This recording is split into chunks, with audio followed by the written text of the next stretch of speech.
All right, let's begin.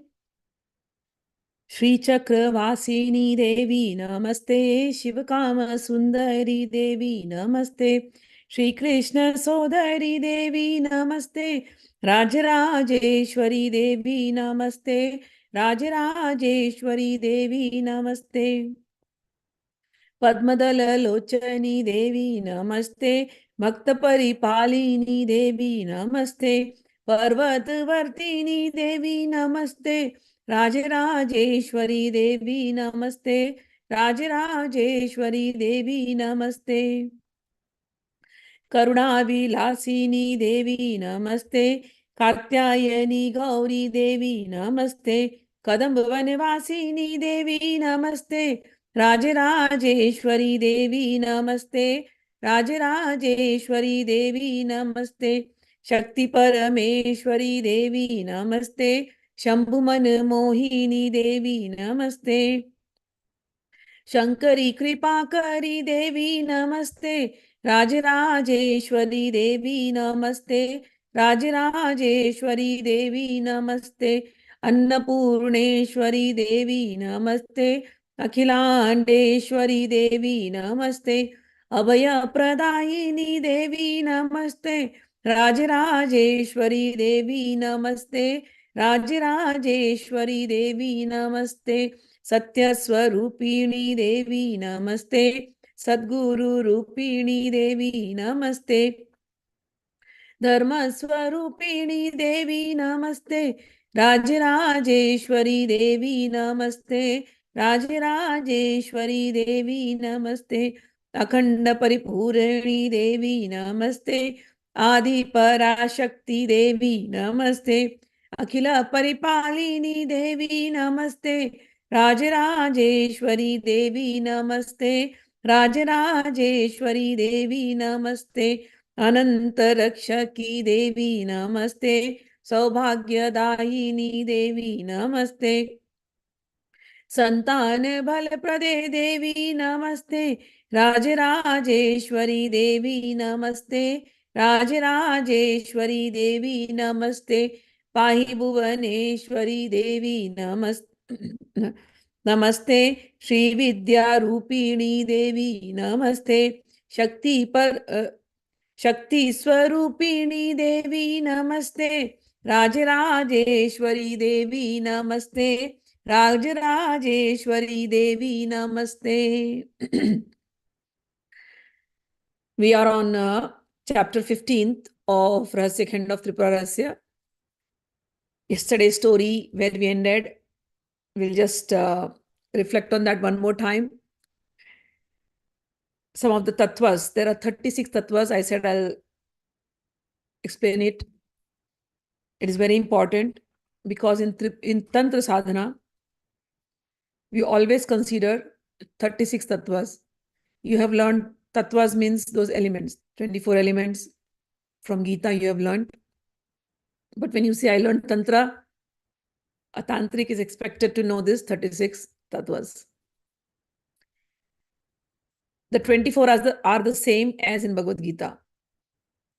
The 5 great elements, the 5 tanmatras, that is 5 sense organs, Gyanindriya, Karmindriya, those organs by which you get knowledge, then by those organs by which you do actions, then Man Buddhi Ahankar and Prakriti. Man Buddhi Ahankar is mind, intelligence, ego, and material nature with its 3 gunas. All this 24 that we have learned in Gita is the same.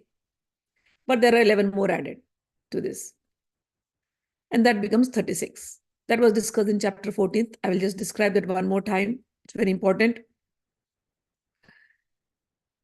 The first one is Shiva Shakti. Here, see, Gita was all about Krishna, but here in Tantra, the gods that we worship are Shiva and Shakti. We say that everything has come from these two, Shiva and Shakti. Original, primordial male energy is Shiva. and female energy is Shakti. The whole world is a play of Shiva and Shakti. So first two elements in Tantra is Shiva and Shakti. These are two different schools. There will be a lot of similar. Understand this when we read Gita, Vaishnavas, which is more of Vaishnavism.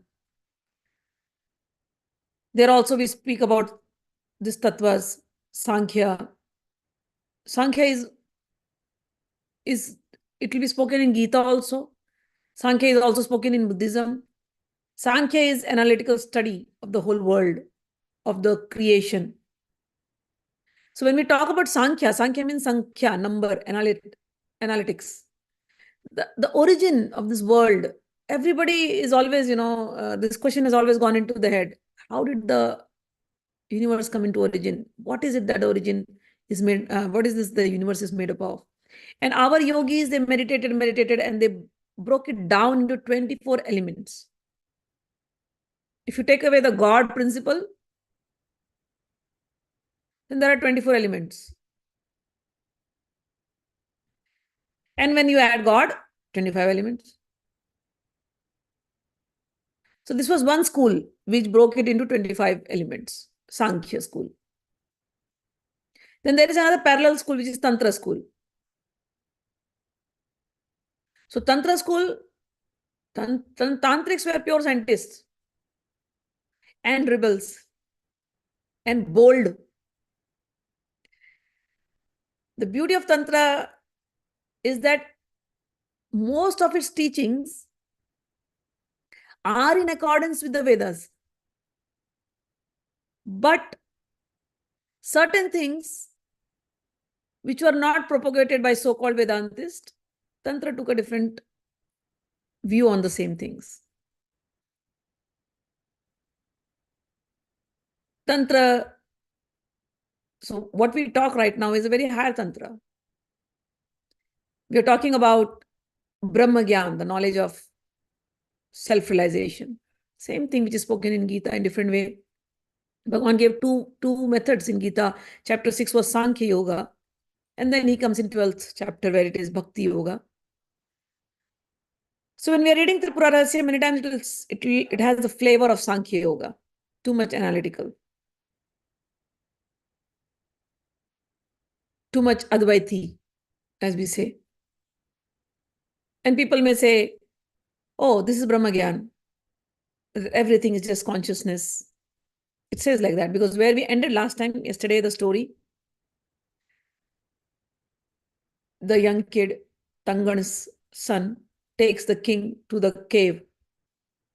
And when they go beyond the cave, they see another world altogether.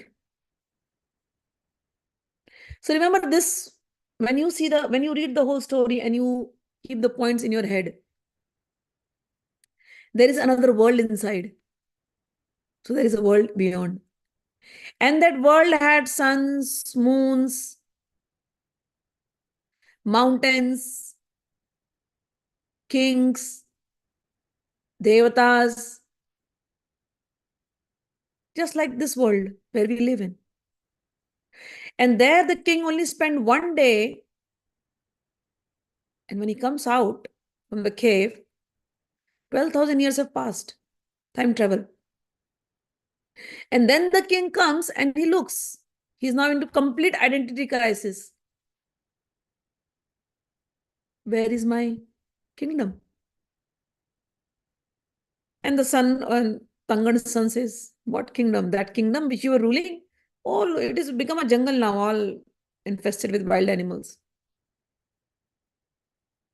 He's like, so are there no kings anymore? No, there is king. But oh king, you remember, 12,000 years have passed. So your brother's generation is ruling somewhere now, rest of the part of the world. But the place where I and you went from this cave, the place where we are standing, you had come to me, and my father was meditating here. That has changed completely. My family, of course, that has also changed completely. Nobody is here anymore. 12,000 years have passed. And the king starts crying. I'm just reminding the story again. The king starts crying. And he's asking, why are you crying? Purpose of crying? Is that a rule book that if you lose somebody, you have to cry? Or you have to show off, oh no, I'm in grief, I've lost somebody. Or are you really mean it that you're crying? But why? The king says, what are you talking? Why?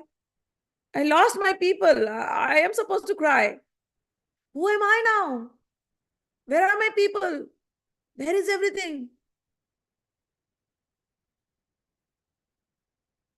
The sage's son says, yes, exactly. That is the point. Where is everything? Where are you now? And who are you? These are the questions why we have all come here. And you're crying for that? Did you cry for your forefathers? Before your father was there, then grandfather was there, and then great grandfather was there. Then there were so many grandfathers. Did you ever cry for them? So now why are you crying? They left. And your relatives, you mean to say your relatives, those relatives had certain, they are your favorites, so you're crying for them. Then those relatives whom you don't like, you don't cry for them. And your relatives had some certain favorite things. Do you cry for those things? Your relatives have certain garments that they like. And when they discard the garment, do you cry, oh, my relative's favorite garment, I'm crying for it?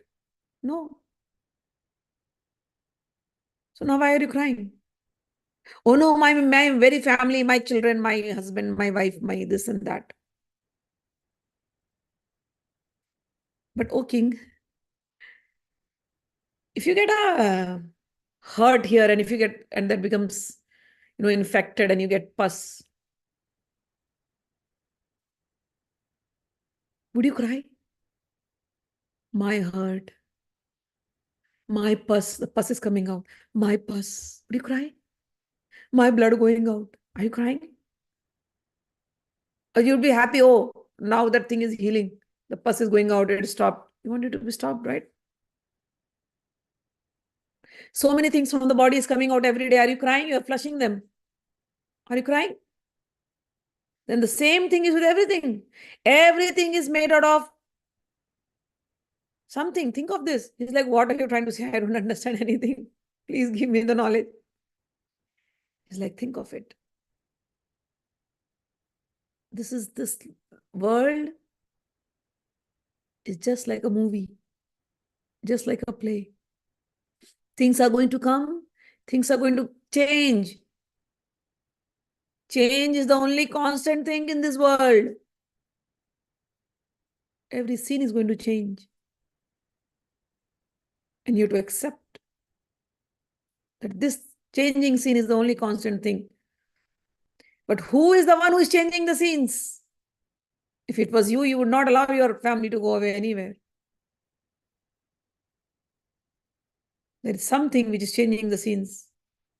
Who is that? Focus on that, oh my king, instead of grieving and crying, because by grieving, the things that are lost are not going to come. So find that thing that will never be lost. And that thing is the Creator. He is the one who has made this picture, this drama of life, on the screen of consciousness. He is called Maheshwara or Shiva. And he has an energy who is Her Majesty, Tripura, Devi Tripura. They both together created this whole big screen of consciousness. And on that consciousness, they created so many scenes. The living things and the non-living things, they all combined all these ingredients together and they created this whole movie, which seems to be so real. But actually it is unreal. When you go to the theater, you look at the scenes, they all seem real, but they're unreal. You see a 3D show, they all seem real, but they're all unreal. Same way. Understand, this world is just a movie. created by Shiva and Shakti. And he goes on explaining in the course of conversation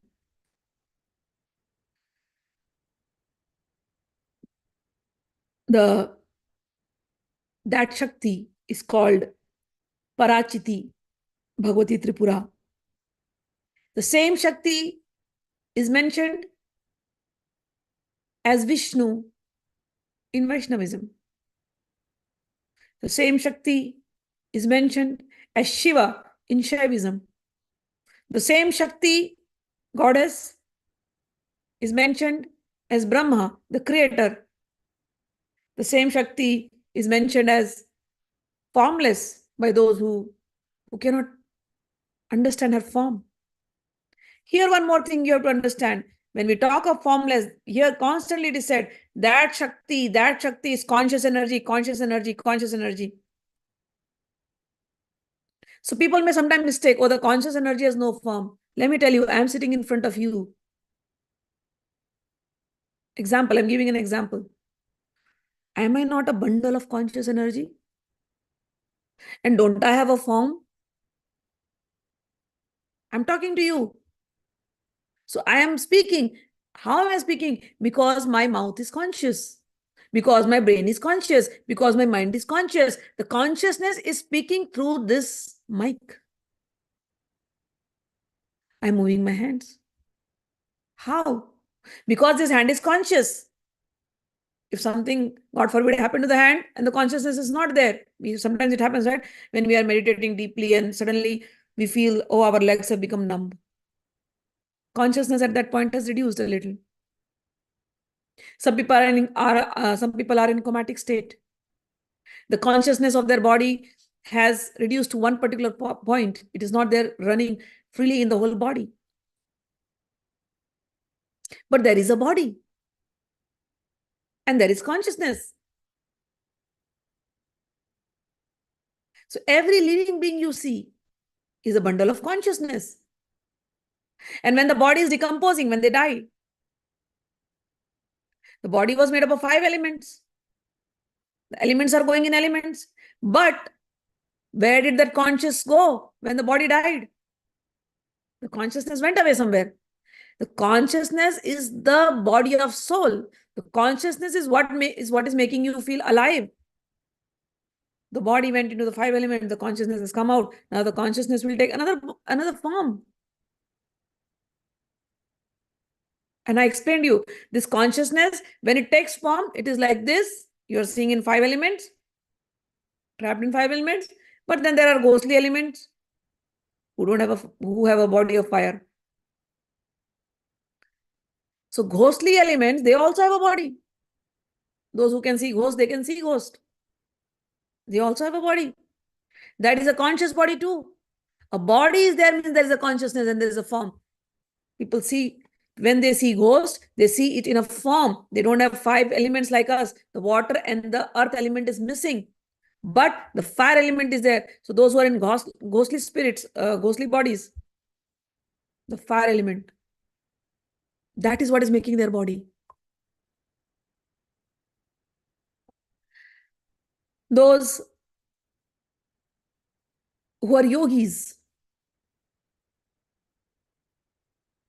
the Akash element or the ether element is making up their bodies. So they also have bodies. So Brahma, Vishnu, when we call all these angels, devatas, they also have bodies. And the body is made up of ethereal element. Understand this. They are also conscious. The ghosts are also conscious. Us, we are also conscious. Only thing is, the way the bodies are made, the elements are here and there. That's all. Like the animal inside the water, aquatic animals, their body is made differently to survive in that place. But the main thing out of all these bodies is the consciousness. Consciousness is the real body. And consciousness is not nirakar. Consciousness is not, I gave you so many examples of body. You're not able to see ghost. And ghost also has a body, and that body is consciousness. But the consciousness body has fire element very strong. A yogi also has a body. He may not be in this body form, but he's always there. If you pray to him, he comes. Ethereal body, ether. So consciousness is the main thing. Consciousness is the main thing. And that consciousness, all the small consciousness, from where they have come from the super consciousness. That super consciousness in Gita is mentioned as super soul. And this little consciousness, like us, is mentioned as soul. So super soul and soul, super soul and soul, Paramatma and Atma, they're always together. All our Upanishads mention. So please do not misunderstand that this book is of Nirakar or anything. That Bhagavati Tripura, if he's at places he's mentioning, she is Parachiti, means she is pure consciousness. And then he says, she is Maha Tripura Sundari. He's mentioning it. So at two names he's taking, Parachiti and Tripura Sundari, Maha Tripura. Etat, he says, Etat Parachiti Prokta. That pure consciousness is said, she is named as Tripura Parameshwari. She is Tripura, the one who is presiding in all the three states. She is Parameshwari. She is the supreme controller. These are the meaning of the words. When people explain, they do not get into the Sanskrit, and that is where they miss the point. Someone who is in all the three states. States of creation, states of maintenance, and state of annihilation. She is Tripura. And she is the supreme controller of everything. And she is not formless. She has a form, but that form is consciousness, pure consciousness. I give you the example of pure consciousness. Think in the terms of a ghostly spirit, or think in the terms of a yogi. That Devi is called Tripura Parameshwari, the original goddess. And Vedas are mentioning her with different names. So this whole world, this cosmic creation, has come into play because of Shiva and that Tripura. They created this screen of consciousness, and she herself is the screen of consciousness. She herself divided into so many roles. Every living being, or even the non-living things, is a combination of these two Shaktis. This body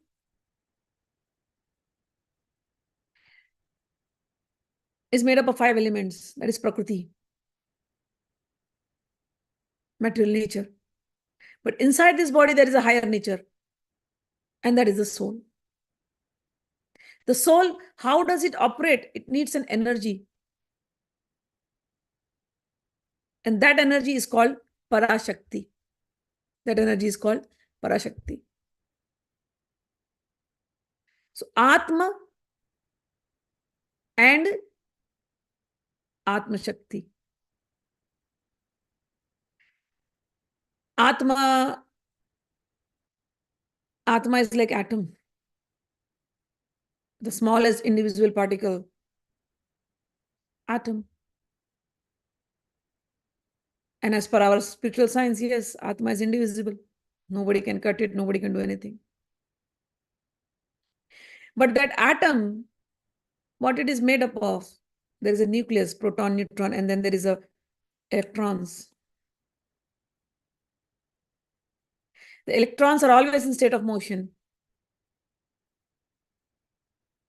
If science somebody knows. So what appears what appears as matter, for example, take this phone. It appears as matter. If there is no current in this, what is it? Just matter. So this matter, what appears as matter, is just Shiva. It is useless. if there is no electricity inside it. So when the electricity is passing, that is Shakti. And this one small thing can store so many things. This one small thing can project a whole movie on my TV. Right? There's so many things, so many movies going on inside right now. I've not on it, but there's so many movies. There's YouTube, there's Netflix, there's Facebook, there's Instagram. I can project it all. Well, that had some electricity. But this pencil, does it have some electricity? Apparently, it does not. But for a scientist, well, this is also a combination of atoms. And every atom is bundle of energy. Somebody intelligent can bring anything from this also. This little part, lead. Lead is used in batteries. How you use the things, how you understand it, how you combine these metals to something else. Chemical science. So the scientist sees everything as bundle of energy. We also see, a tantrik also sees bundle of energy. Scientists know the ether element, Akash Tattva. From that ether element, all these internet cables are going, all this World Wide Web, internet, Zoom, I'm talking to you. How? Ether element. They harnessed the power of ether. So ether is full of energy. And energy can be anywhere. The sun is full of energy. So a tantrik or a scientist, tantra means technology. So tantrik is a technologist. If he understands the technology, he can use the technology for anything. So Shiva, Shakti are the greatest tantrics. They're the greatest technologists. They gave us all the idea of whatever we are harnessing now, we are discovering, but the main people, they are the ones. So this tantra is divided into 36 tattvas. Shiva, Shakti, Sadashiv. Whether the movie is or not there or there. Sadashiv is always there.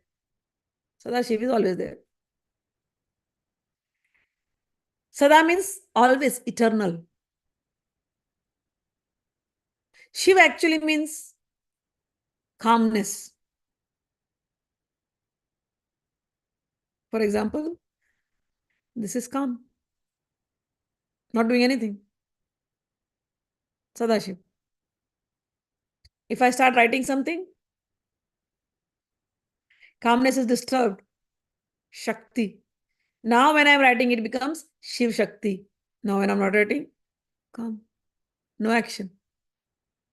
Sadashiv. Start writing, Shiv Shakti. Now this thing, I'm writing. I'm the controller. It cannot jump by itself and write itself. I'm the controller. Similarly, everything is being controlled by Shiv Shakti. When they become the controller is called Ishwar. So Shiva, Shakti, Sadashiva, Ishwar. And the one who has all the knowledge of all these things, that is called as Shuddha Vidya. We also have knowledge, but our knowledge is impure. Our knowledge is covered up. It's like somebody goes to a dark room.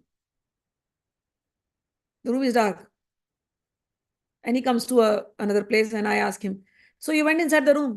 What did you see? Did you see something? Oh yeah, I understood the room. What was there? Oh, complete darkness. It was all dark, black. Complete darkness? Yeah.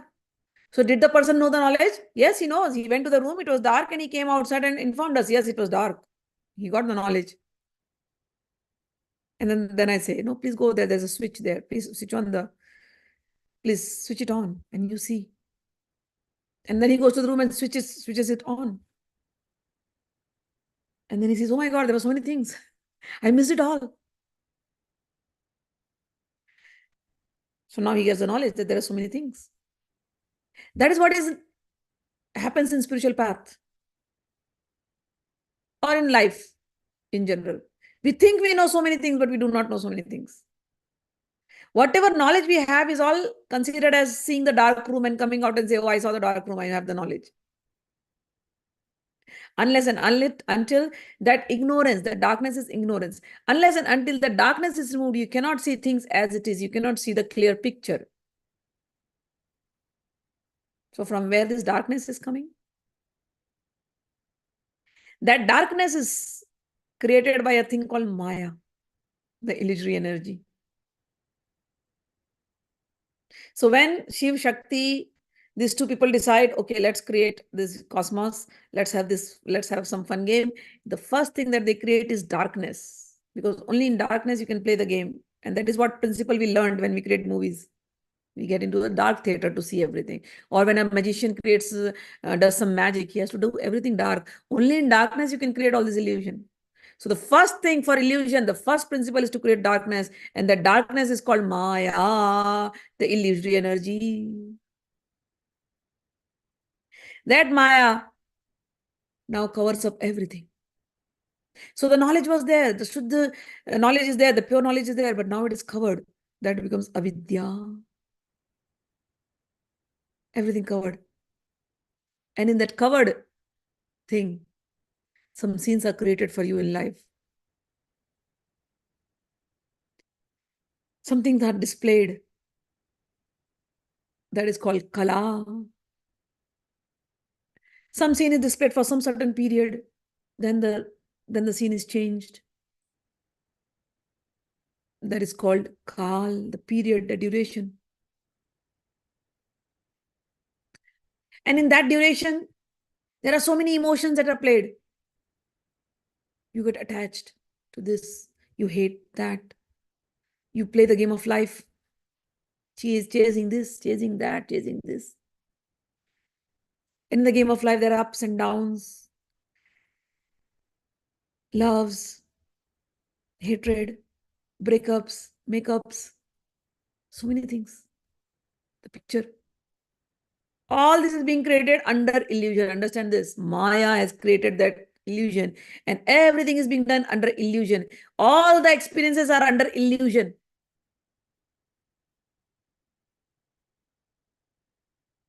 But they are all for a certain period of time. And then next scene comes. Then next scene comes. In your life is nothing but a movie. See your life, own life. And every scene is dependent on some past. One seed you sowed, you forgot. I just put this seed. Now that seed is bringing some fruit. You forgot. When did I sow that? When am I eating this? So the illusion is going on and on and on and on and on. And the game is going on. That is called niyati. Something which is destined to happen. Destiny is called niyati. So the entire 6 things which I said, Maya, the illusory energy, Kala, all the arts that is happening, all the things that are happening. I'll just read that whole thing one more time so you understand. The consciousness which is eliminating everything is called Shiva Tattva, and that individual feeling is called Shakti Tattva. When the awareness of the exterior combined with that I-ness, I, me, then that is called Sadashiv Tattva. Then there is Ishwar Tattva. I'm explaining you simply. The controller, supreme controller is the Ishwar Tattva. And the investigation of all this is called pure Vidya, knowledge. All these 5 tattvas are pure because they relate to each other. They are within among themselves. Shiva, Shakti, Sadashiv, Ishwar, and Shuddha Vidya, they're all together. Then they cast this illusory energy that is called Maya Shakti. And because of Maya Shakti, now there is a difference. Shiva Shakti is there, but we are not able to see Shiva Shakti. Shiva Shakti's consciousness is there in us, but we are not able to see our own Shiva, our own energy. They are in us as consciousness, but we are not able to see. It is just like your DNA has gotten into your child's DNA. But can you see the DNA? And the DNA carries information of your ancestors also. Nowadays, it is so easy to find your ancestry. So there are students who go, I know some people, they'll go to ancestry, some websites are their ancestry or something. They want to find out their DNA. They are born Indian, but in their DNA, they find, oh, they have some part of European, they have some part of Irish. And they're like, how did this happen? Because DNA has the information. Just imagine if the DNA has all this information, where is it coming? So we have reached till there, but our yogi is gone beyond that. Well, our DNA is only Shiv Shakti's DNA. We are not Irish, we are not Japanese, we are not Korean, we are not Aryan, we are not Dravidian, we are Shiva Shakti. This is our DNA. We are born of Purusha and Prakriti. So this Maya, all these five tattvas I said, they are born of Purusha and Prakriti. Purush means the male, Prakriti means the female energy. And from there, Buddhi means our intellect. Then Man means our mind. And then Ahankar means that ego consciousness is born. And after that, the different 24 elements are born. And those 24 elements are Shrota, Tvaka, Chakshu. Shrota means hearing, power of hearing. Tvak means your skin, Tvacha. Chakshu means eyes. Rasna means your tongue. Gran means your nose comes out. All this is coming out from the Purush and the Prakriti. Understand? All inside everybody that Shiv Shakti element is there, but we are not able to see. But the first male and female who created Shiv Shakti, they themselves descended into the first male and female. And then the generations were created and the whole drama was going on. They have descended into each and every being. A yogi's eyes are completely open. He goes beyond the illusory energy and he sees, okay, whatever is in me is in everybody else. And this whole world is a play of Shiva Shakti. So let me just focus on them. From there, other organs are created. And then Shabda Sparsh. Shabda means the sound, sense of touch, sense of form, sense of taste, sense of smell, etc. are created. And they are also created from the great five elements. And this is the whole scheme of the cosmic universe. So this knowledge, Tangad's son gave to the king and said, now king, meditate on this. Everything is gone because everything was just a panic. The picture is over. The end. But again, don't fall into an illusion. This is not the end. The end happens when you come out of the theater and see the real world. And your real world is the real world of Shiva Shakti. So analyze like this and come back to Shiva Shakti. Then you have understood the whole thing. Understand all the tattvas.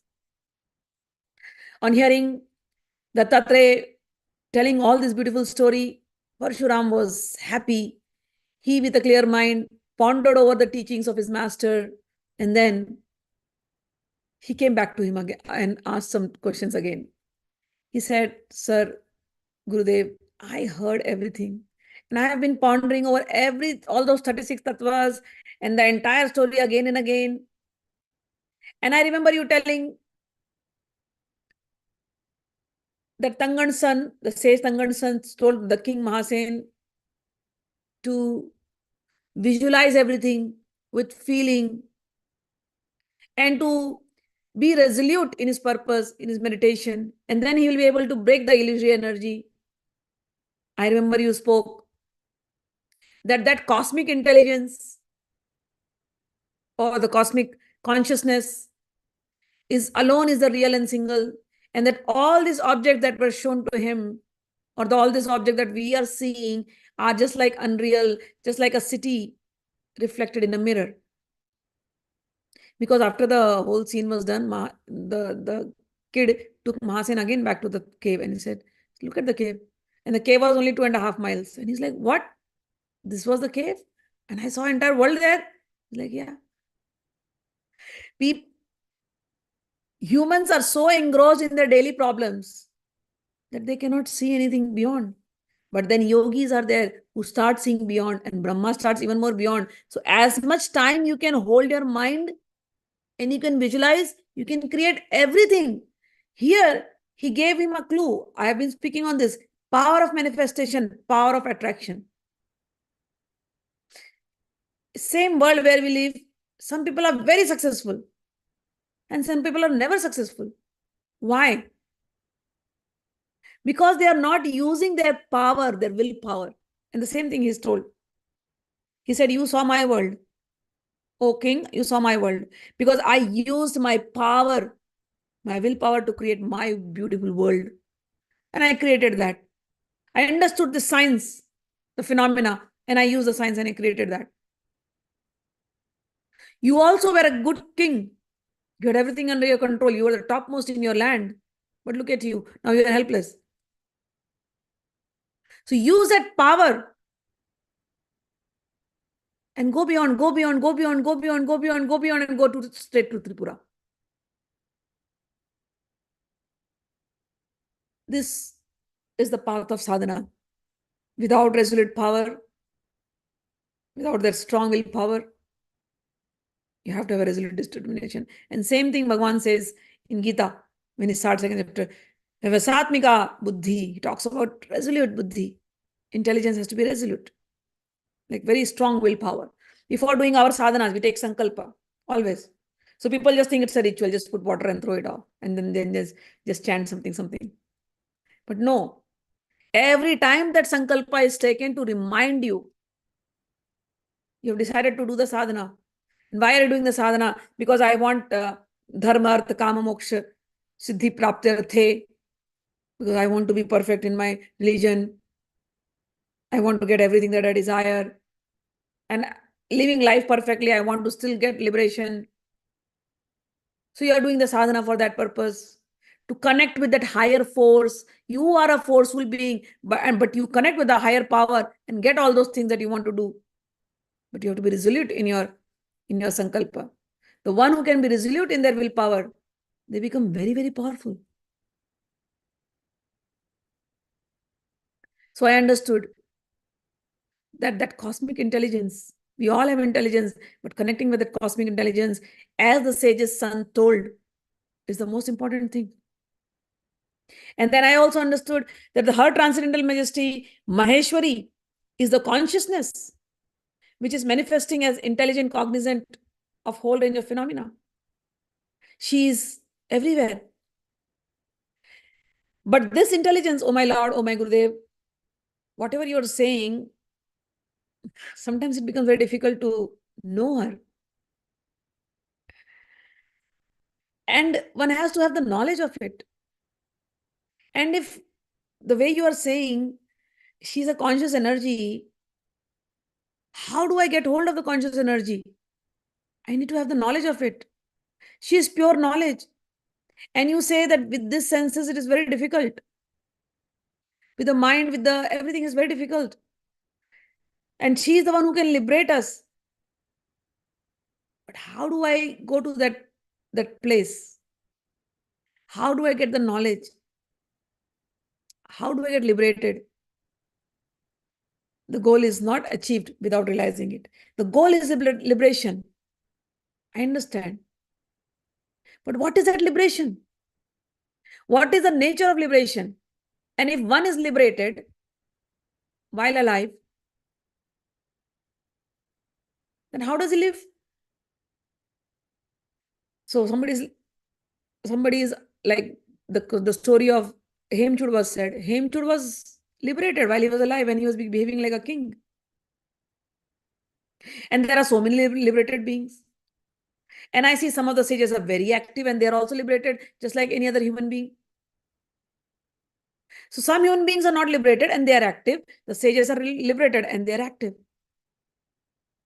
So tell me, how liberated beings live? What are they? What is the relation between the world of these actions and the pure conscious being. So liberated being has a pure consciousness, I understood. The non-liberated being has impure consciousness, I understood. But they are also doing action, they are also doing action. What is the difference? They are engaging in action, but they are getting bound. But liberated beings are engaging in action, but they are not getting bound. So what is that absolute consciousness? And there are many people like that. And such consciousness has to be only one kind. I understand the knowledge of this whole thing is the same. And the purpose of the knowledge is to get liberation. So they are all knowledgeable. They have the knowledge of the pure consciousness. And their goal is liberation. Both are same. But the way everybody is working, all these gyanis, those who are knowledgeable are gyanis. But the way every gyani is working is very different. The sadhan, the thing that they are doing is the same. The fruits of that sadhan, the fruit of liberation is the same, but the course of action is different. Some of these gyanis are active. Some of these gyanis are teaching scriptures. Some of these gyanis are worshipping deities. Some leave everything and they just get into samadhi. This world is unreal. Only truth is available inside the heart. So they are into samadhi. Some are leading very austere life, sitting in the caves or somewhere else. Some are giving clear instructions to their disciples. Some rule kingdoms like Raja Ambrish or Raja Priyavrat or Raja Hemchud. Some are openly, they hold disputations with other school of thought, just like Shankaracharya. When he came, he was giving theories which was against the Buddhist principles. So some of them are getting into these debates, trying to prove their philosophy. Some are only busy writing down their teachings and experiences. But some of the Gyanis behave like Gyanis, but actually they are behaving like an ignorant person, more worse than a normal person. Few of them do such loathsome activities, but all of them are famous as wise men in the world. So how can there be such differences in their lives when there can be no difference in the state of liberation common to all? Or are there grades in knowledge and liberation too? So please tell me these points. I want to learn. So you're getting it? So there are different type of knowledgeable people, and he has charted out everybody. And he's saying they're all having knowledge and they're all liberated, but they're all doing different things. So is their level of knowledge different? Is their level of liberation different? Dattatreya was very happy and he said, Rama, you are asking these questions. You're trying to investigate. This is very wonderful. You're on the right way. I understand that this is due to the grace of God. Because of the grace of God, only you are able to ask me such questions. And this is the right way of investigation. Who can attain anything without the grace of the divine? When the grace of divine descends, the first symptom is the mind turns inwards. I've always told, when we do sadhana, people are relating sadhana to the gifts that they receive from Bhagavan. And they say, oh, this sadhana is good, that sadhana is good. But here, in higher tantra, we don't talk all that. We are like, is the person inquiring? Is the person asking questions? Is the questions right? Is he asking, who am I? Where am I come from? What is the purpose? Who is Tripura? How can I connect with Tripura? Is he asking that questions? If the person comes asking for Tripura, oh, tell me Tripura sadhana so that I can get all this bhoga, then we just think, okay, he's there on the path, but more. But when a person has gone beyond and is asking higher questions, then we consider, okay, now the divine grace has really come on him.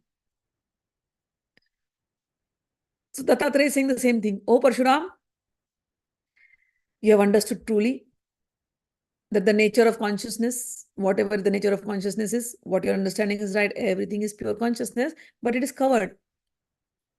But still, you have understood, but you have not experienced it. So knowledge of the property of a thing without actual experience of the thing itself is useless. There's no knowledge. It's like, for example, somebody gives you a painting of an ocean and says, this is ocean. Can you see that? The water is blue in color. And that thing you see, that is waves of the ocean. This is the ocean. And you give that person a big picture, life-size picture. This is the ocean. And that person hangs that picture in his house. Oh, I got the knowledge. This is the ocean. Now tell me, he has the knowledge of the ocean. But does he know the ocean? That picture, he's seeing the waves. He's seeing the blue colored ocean. But does he really know the ocean? No, he does not. The ocean has salty water. But looking at the picture, can he taste the ocean?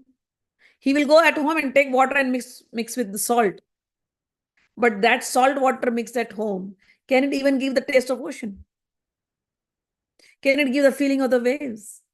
Can it give the okay? And understanding ocean is also different levels. One is looking it from outside, seeing the waves. Okay, wow. Some is going into and playing inside the waves. That is also good. Then there is another world inside the ocean when you do scuba diving. And even after doing the scuba diving, going from here and there and seeing all these beautiful fishes and everything, can you still say you know the ocean? You've experienced the greatness of it.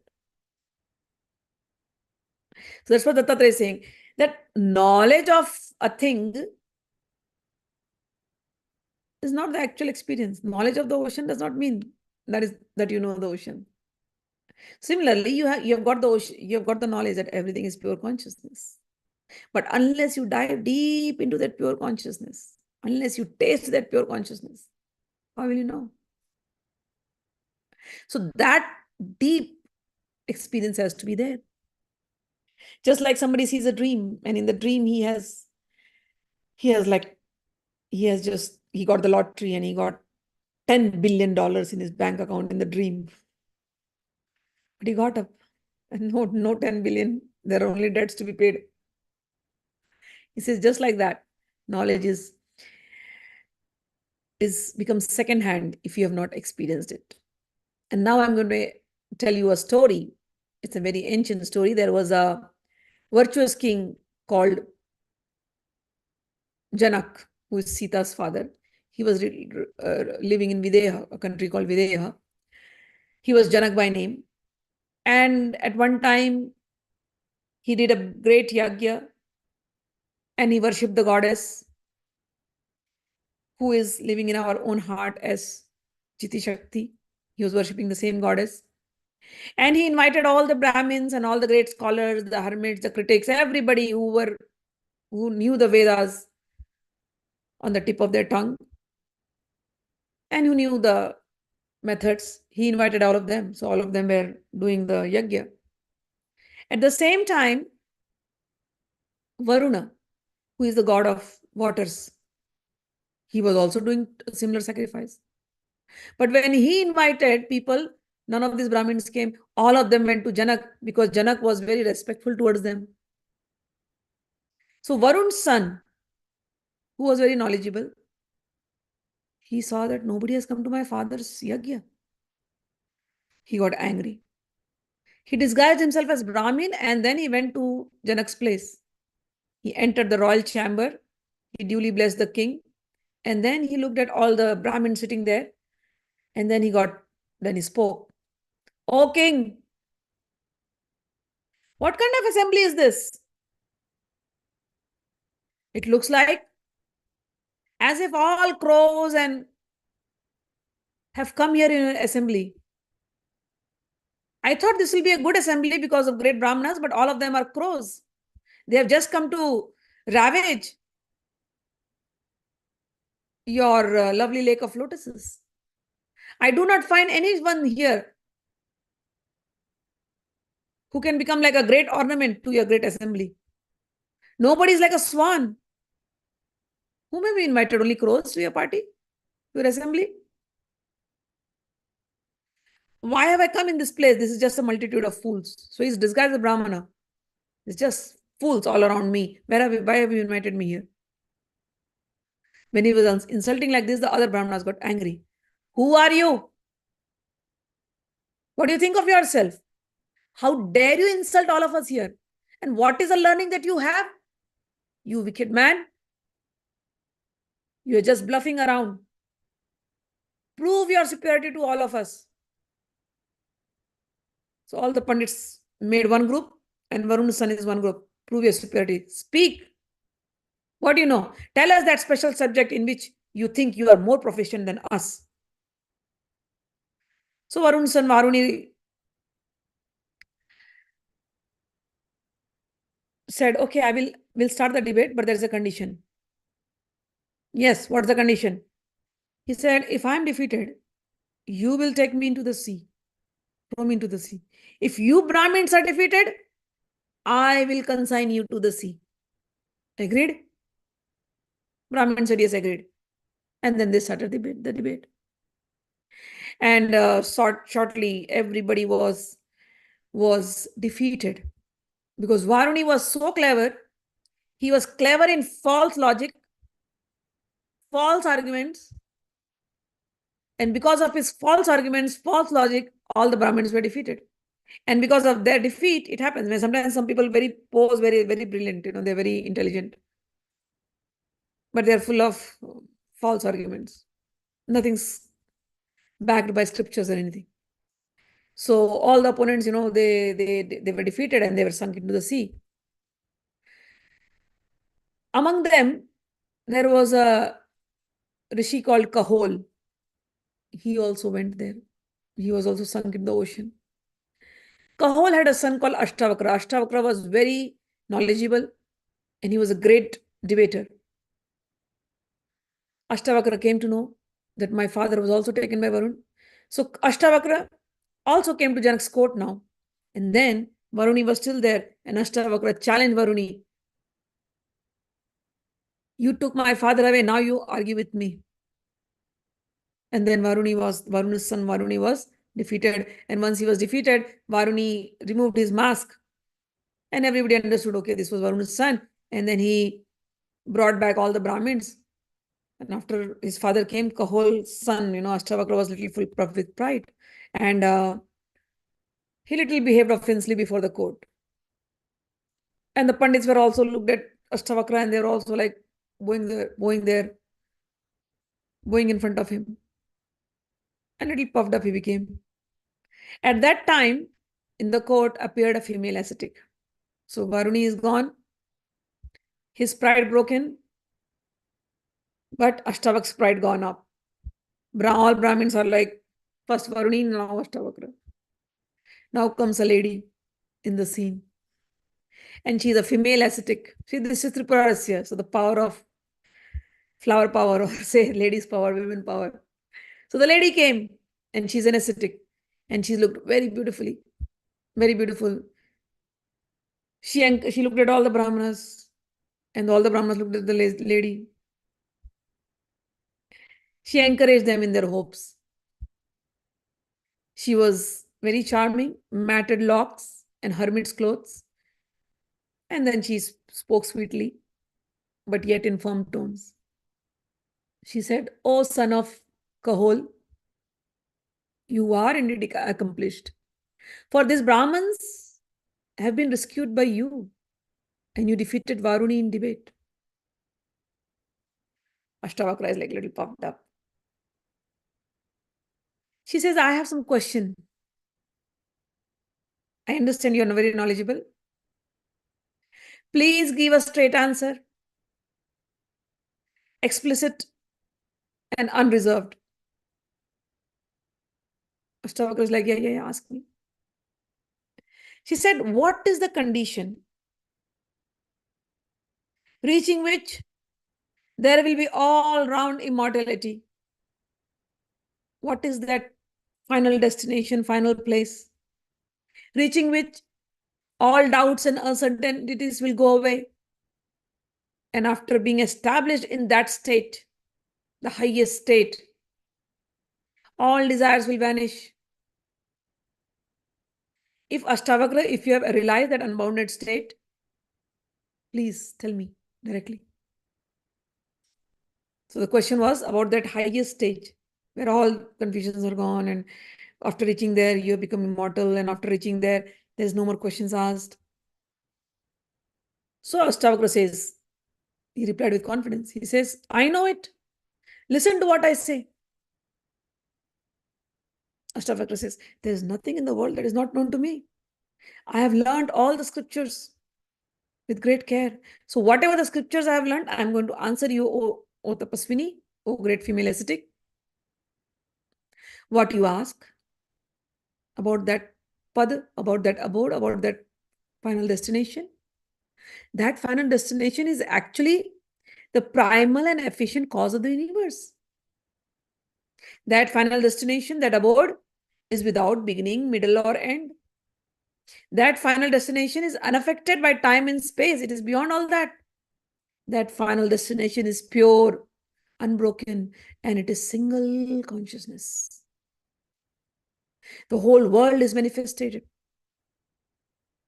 in that pure consciousness, like a city in a mirror. That state is the transcendental state. If one realizes it, one understands that pure consciousness, then he becomes immortal. There is no place for doubts and certainties. And there is none at the sight of reflection in the mirror. At that place, there is no reason for ignorance, as at the sight of innumerable reflected images. And there will be no more room for desire, because transcendence is thus experienced. That stage, now he adds this statement. So whatever I have spoken to you, O Tapaswini, O ascetic, that stage is so high. It is unknowable, because there is no one to know it besides itself. Actually, the statement is made in the Vedas. It's like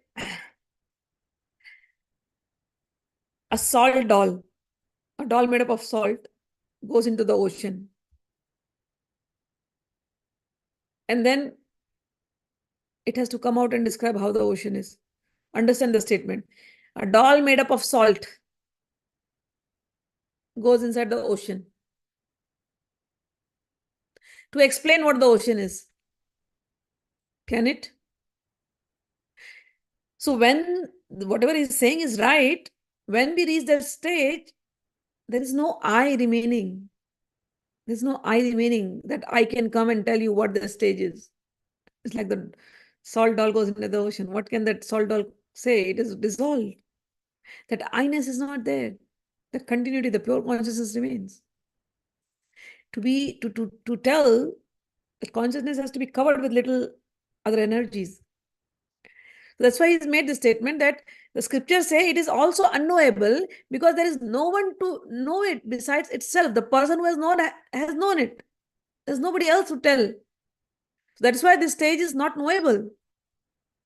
Ascetic, I have told you the truth as contained in the scriptures.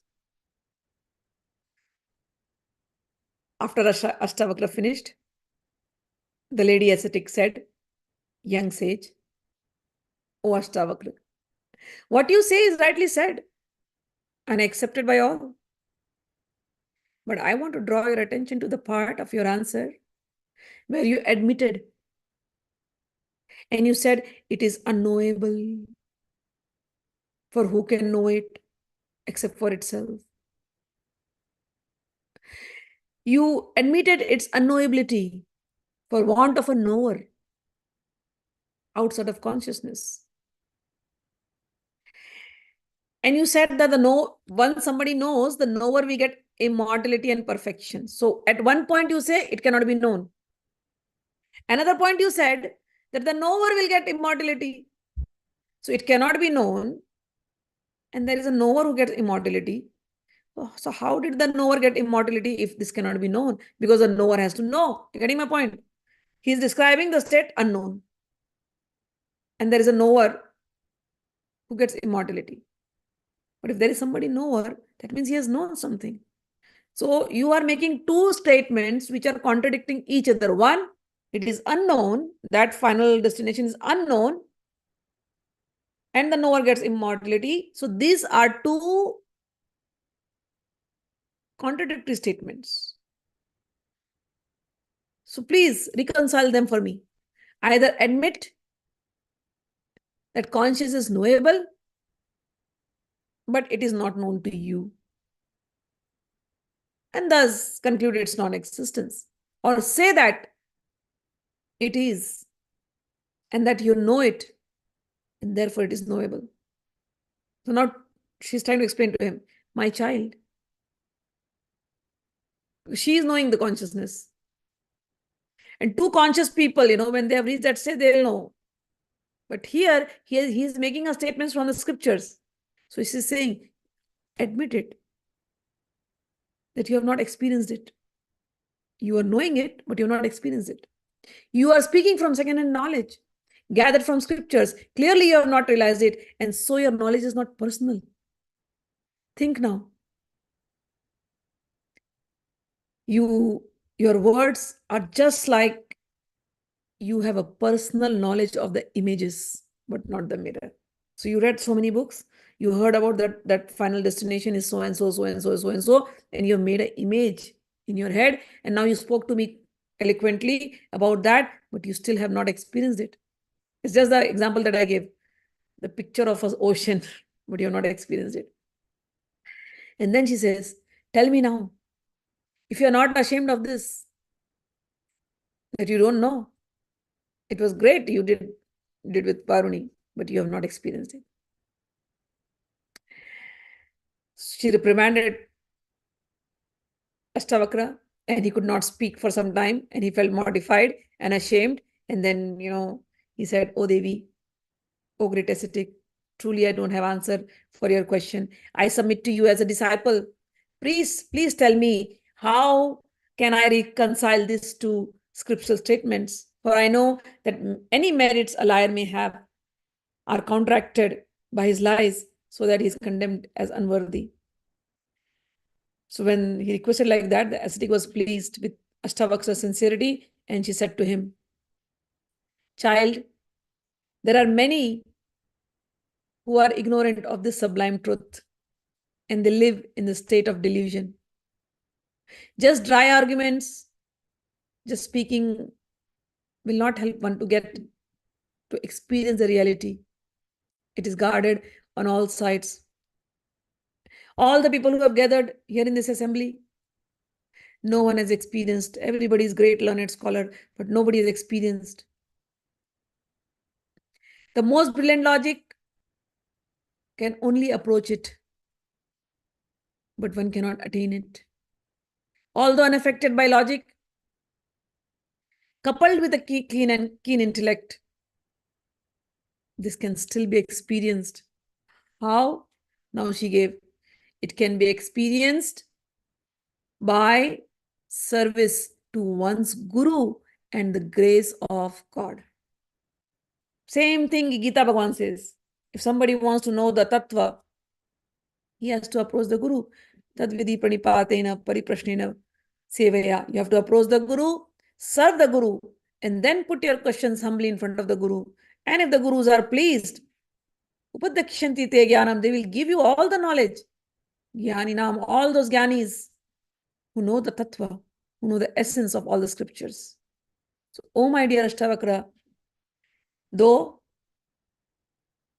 it is very difficult, but yet if somebody has a keen intellect and they serve their gurus by the grace of God and by the service to gurus, they will understand it. You are a son of sage, so listen carefully to me. It is very hard to understand when hearing It explained, hearing it over 1,000 times will also be useless unless one verifies the teachings by the means of investigation. And how do you investigate? By concentrating the mind. How do you concentrate the mind? All this thing that your mind is scattered here and there, that scattered brain, bring it back, internalize it. A lamp illumines everything, but does not illumines itself or another light. Similarly, once your scattered brain is just come right to your own self, you will see everything in that light, and you will see the same light everywhere. So investigate with an inward mind in order to find out if the all comprehending self is conscious or not consciousness. That consciousness is absolute, and it transcends the three states: wakefulness, dream, and deep sleep. That is Tripura. She's beyond all this. And that consciousness comprises all the universe, making it manifest. Nothing can be apprehended without its light. So people know about it, but everybody fail in investigation. However learned and proficient they may be, if the mind is not internalized, if the mind is not bent inward, but restlessly moves outward, then this cannot be experienced. As long as thoughts crop up, so long the mind will keep going on those thoughts. So what you have to do is bring the mind back. Abhyas yogena tu kaunteya. Keep practicing. As long as the mind is not inward, so long the self cannot be realized, the soul cannot be realized. Turning inward means absence of desires. There are no desires. How can the mind be fixed if desires are not given up? Therefore, Abhyas yogena yuktena vairagyena tu dharyet. Gita Bhagavan says. Same thing she is explaining. Oh, Ashtravakr, become dispassionate. Practice taking your mind inwards and focusing on the self. No, this is the most spontaneous thing. No effort is needed to inherit to the self. It is realized once all the thoughts are taken away. When nothing remains, whatever is remains. That I also goes away. Is. I am. At that situation, at that point, the investigation ceases. And you will know the knowable and the unknowable at the same time. This is realization. I have now finished. Salutations to all. Farewell. But you have not understood my words, because this is the first time you have heard it. And in this assembly, I know it. King Janak knows it. So go to King Janak. He's the wisest among men, and he can make you understand. So ask him again, and he will clear your doubts. And when she finished, she was honored by the king and the whole assembly, and then she instantly dissolved in air and disappeared from human sight. I have now, Dattatreya says, Parshuram, you asked me about all the Gyanis. Look at all these Gyani stories I told you. One is Ashtravakra, he has bookish knowledge. One is King Janak, he is doing such a big sacrifice. He is also knowledgeable. Varuni thought he is also knowledgeable. But what did the ascetics said? The one who has experienced it is the real knowledgeable. So, and that experience is very different. So what that experience is and how to experience it, that was also told. She has mentioned about the process of samadhi. Now, what is that samadhi? Different types of samadhi. Ashtavakra is going to go and ask Janak, and that we will learn in the next chapter. So tomorrow we will not have class. We'll take a break from this Tripura Rahasya class. Sadhana classes are going as it is, but Tripura Rahasya, tomorrow we'll take a day's break. And the next week, there are hardly few chapters left. We'll be able to finish it by Tuesday or Wednesday. So we'll meet on Monday for the Tripura Rahasya class. Till then, Happy Navratri, and we'll see you soon. Let me see your comment. Oh, there is a comment here. Sorry. Ma, questions on ghosts. I have heard that in ghosts, the lingering energy of attachment, the soul is not there, but the lingering energy or attachment to the past birth. I actually don't understand this. In Buddhism, it says that the soul taken the next body right away, like in few days. Some other people say there is no swarag or narak because we live in our sins and papa and all in this body. It's very confusing to me. Seems like conflicting with each other. Please clear our doubts about our body.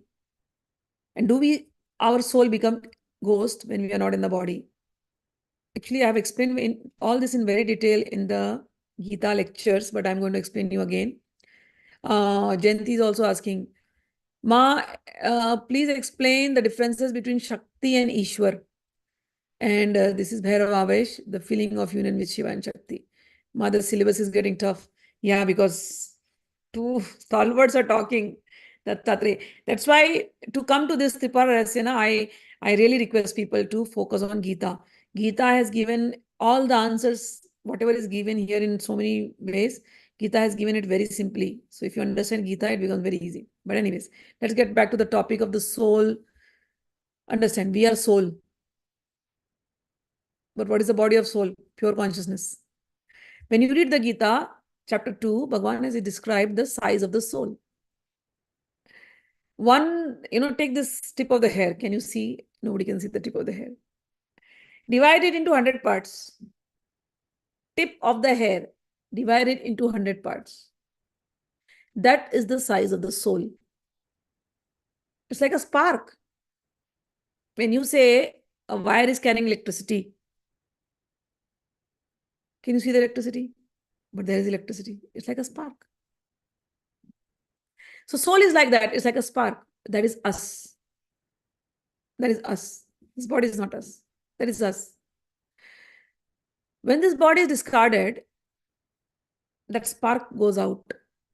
That spark is pure consciousness. That spark has to take a body. And the journey is very clearly explained in Gita. Bhagavan says, those who worship the ancestors, they go to the lokas of ancestors. Those who worship the devtas, they go to the planet of the devtas. Those who worship me, they come to me. And once they come to my planet, they don't go anywhere. They are free. This Bhagavan is explained. Now come to the topic of... So this is the theory. You got it? Those who think of God at the time of death, they are going to go to God. What is going to go to God? That spark is going to go to God.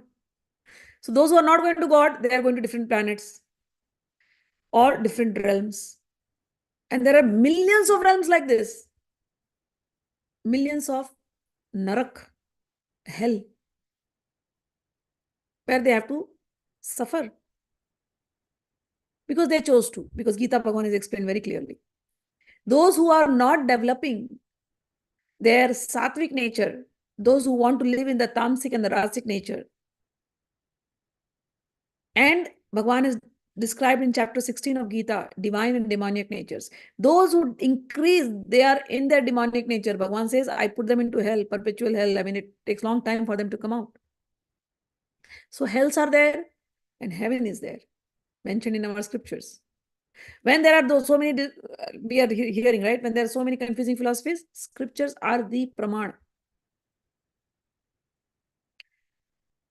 So the ghostly, those who are ghosts, they are going in this narka, in this hellish region. They go. Now when people say, oh, we are just suffering in this body. Yes, you are suffering in this body and you are the soul. This body is going to go away. Then you are the soul. You are suffering in this body also. And you are the soul and you are going to travel to that planet. You chose it because you want to live there. Because when the Guru is saying, follow the right path, you don't want to follow. So you chose to live there. So you will be getting that body. So ante mati sagati means, my teacher explained me, whatever you are thinking at the time of death, that body you're going to get. So if somebody is thinking, like I have given example of aquatic animals, somebody is thinking of the water, they're going to get aquatic body. But somebody just is so cruel, so cruel. They're only thinking of cruelty. And there are so many people who are so cruel. They don't think killing forget about animals. They will kill humans also and eat them up. What do you think? Where will they go? Their consciousness is only wanting human blood or animal blood or animal thing. Or some people are so full of kama vasana.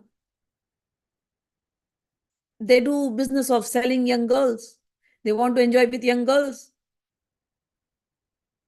And they die. Their consciousness, what is their consciousness? Full of kama vasana, dirty things they want to do. So when now their consciousness, they have made it like that. So what body they are going to get? Same body. They are going to suffer in hell. So arrangements have been made. Whether somebody agrees or not, doesn't matter. This creation will keep going and going and going on till one day that thing comes to your head. Why? Why suffering? Why am I suffering? And that will come only when some guru or some teachings have come into your life. And then you start questioning. And when the gurus are teaching, leave this habit. Don't kill. Be compassionate. Do not get for all this. All these are going, like even Kamvasana for that matter. You have Kamvasana. Everybody has Kamvasana. Kamvasana means sexual desire. Everybody has it. Marry. Marry lawfully. Fulfill that desire with that one person. See it, experience it. There is nothing in that. But no, we want more, and everything around us makes us feel this is lacking, that is lacking. Finally, it is just sexual desire. Leave it. You are not an animal. Even the animal is controlled in its appetite of sexual desire. They only mate when the season is there. And once the kids are born, they are living within the rules of nature. But human being breaks all the rules of nature because of those appetites. And those appetites always corrupt his consciousness. And consciousness is soul. So when this body is gone, that soul with that corrupt consciousness, contaminated consciousness, then gets another body. Either it will be ghostly body in hell, or it will be animal body, or it will be human body. Or if his consciousness is very pure but yet not liberated, it will be in the Swargalokas. But heavenly planets also are temporary. After all your punyas are done, you are coming back to earth again. Chine punyam partilokam vishyanti. Gita explains this. So after all the punyas are done, from heaven also you are coming here. After all your sufferings are done, from hell you are coming here. And then you come on earth and again you start a new series of karmas. The smart person is that who comes out of this cycle. And how do you come out of this cycle?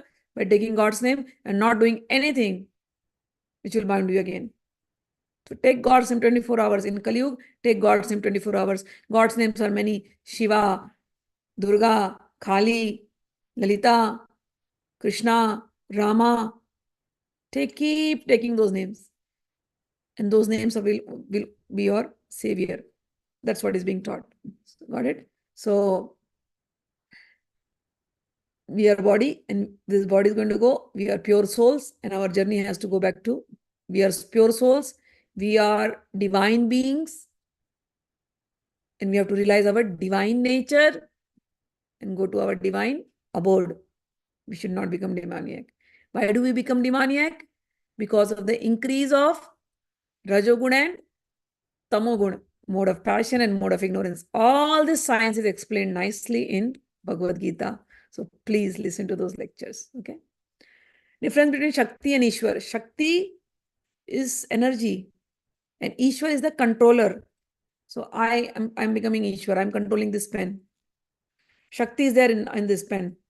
I'm controlling this pen. Shakti is there, but that Shakti is right now what? Not doing anything. I'm controlling it. I, the controller, tell the Shakti, right. And I make it right. So that Shakti is now writing it. So at one point, Shakti is just control, not doing anything. I'm Ishwar, I'm controlling. And then I tell, right. So that Shakti is now movable. So immovable Shakti, movable Shakti. what do we used to call, right? Static energy, kinetic energy, dynamic energy, just like that. So Shakti is in everything. Even if something is sitting here, there is Shakti. My hand, there is Shakti. It's like sitting, it cannot be seen. But inside this, there is a dynamic energy going on. There is blood flowing, cells moving. Outwardly, it looks static. Nothing is happening. My hand is my hand. Outwardly looks static. But inside, so much dynamic energy is there. So what is keeping it static? The static energy. What is moving inside? The dynamic energy. An aggregate of both the static and dynamic energy is Shakti.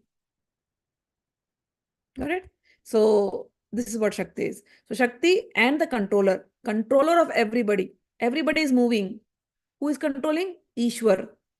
How is he doing that? With the Shakti. Ishwari. Maheshwar, Maheshwari. Ishwar, Ishwari. The mountains, the oceans. Oceans do not cross their limits. How? The Ishwari Shakti is controlling. Just see the ocean. How many waves? Bundle of energy, but being controlled. So Ishwar, Ishwari. Everything, the globe hanging in space. Who is holding the globe? Shakti, Ishwari. Got it? All right. So I think I've explained everything. Class is over. Too long the class. But yeah, by Wednesday, this will be done. All right. Jai Ma. And may all you have a happy weekend and happy Navratri, and see you all in sadhana. Jai Shri Krishna.